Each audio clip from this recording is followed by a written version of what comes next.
Top 7 Dumbest Everyday Myths Busted to Fall Asleep To. The 10% Brain Myth.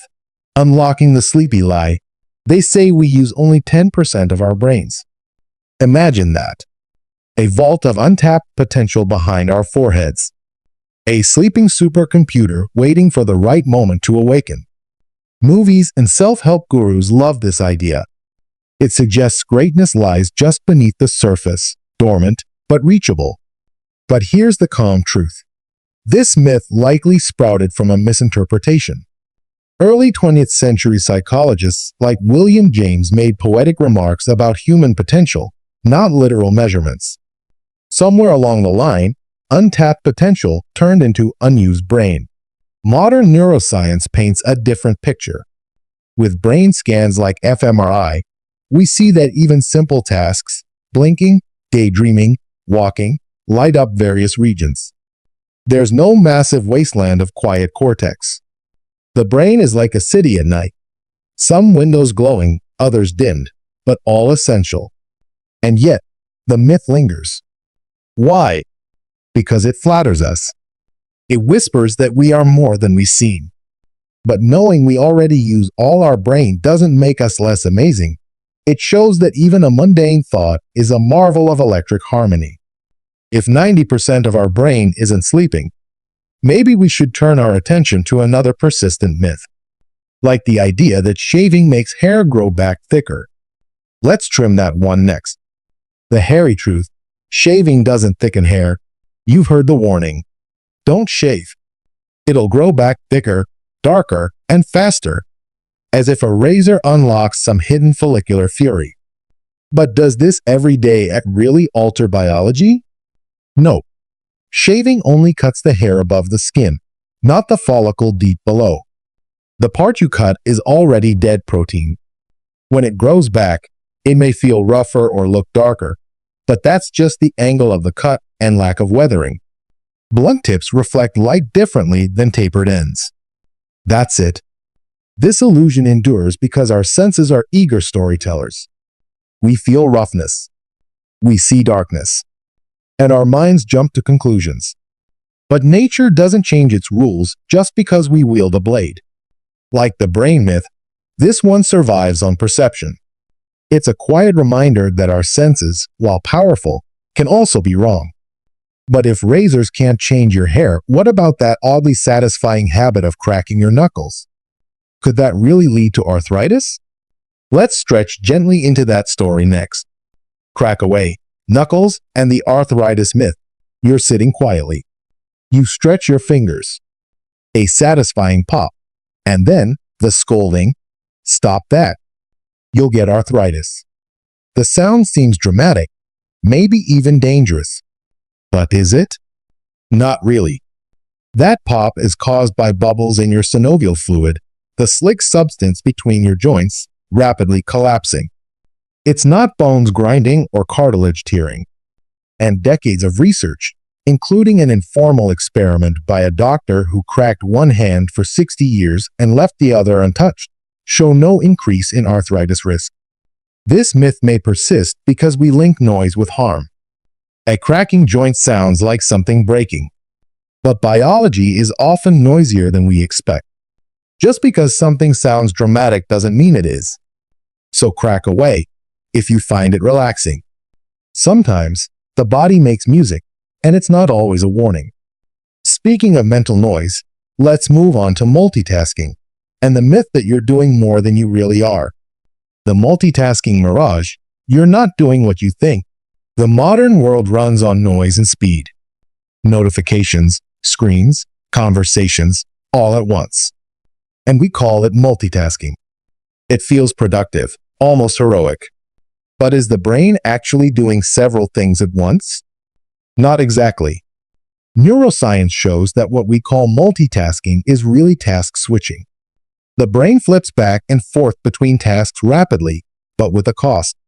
Each switch adds delay, introduces errors, and increases mental fatigue. You feel busy, but you're performing worse. True multitasking is rare and limited to automatic tasks, like walking and talking.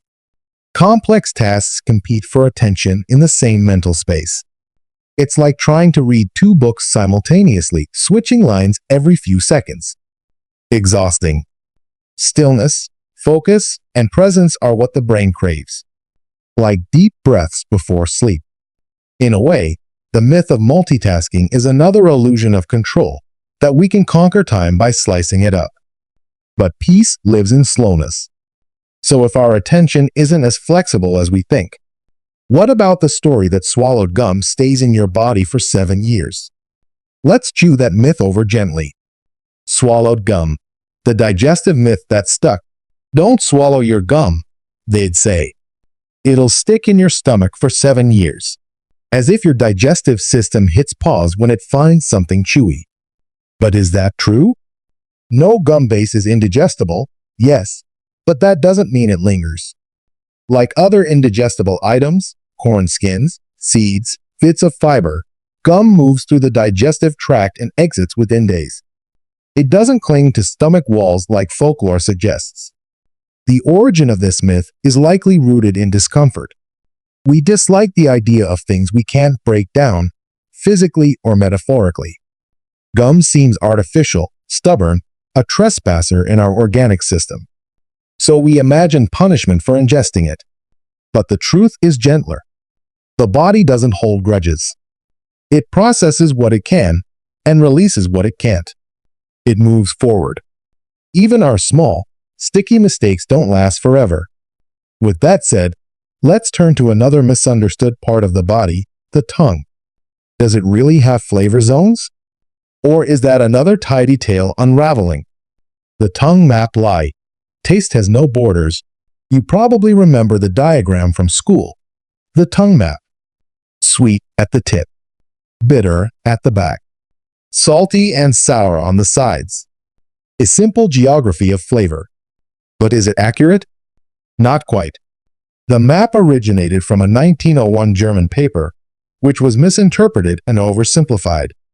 In reality, all taste buds, no matter where they're located, can detect all basic tastes: sweet, sour, salty, bitter, and umami. Some areas might be slightly more sensitive, but there are no strict borders. So why did we cling to the map? Because humans crave structure, categories, order. We want our senses to behave like labeled drawers. But the body doesn't work that way. Taste, like thought, is distributed. It's a symphony, not a grid. This myth reminds us how often we compress reality to fit neat visuals. It teaches us that even the way we taste the world can be more complex than the diagrams we're shown. And finally, let's end with a myth that feels almost poetic. Lightning never strikes the same place twice. Let's step into that storm one last time. Lightning does strike twice, and often, there's a comfort in hearing that lightning never strikes the same place twice. It suggests safety, resolution. That once chaos has come, it won't return. But nature doesn't promise that. In truth, lightning often hits the same spot again and again. Especially tall, conductive structures, skyscrapers, antennas, trees on open hills. The Empire State Building is struck around 20 to 25 times per year. Lightning is electricity obeying physics, not folklore.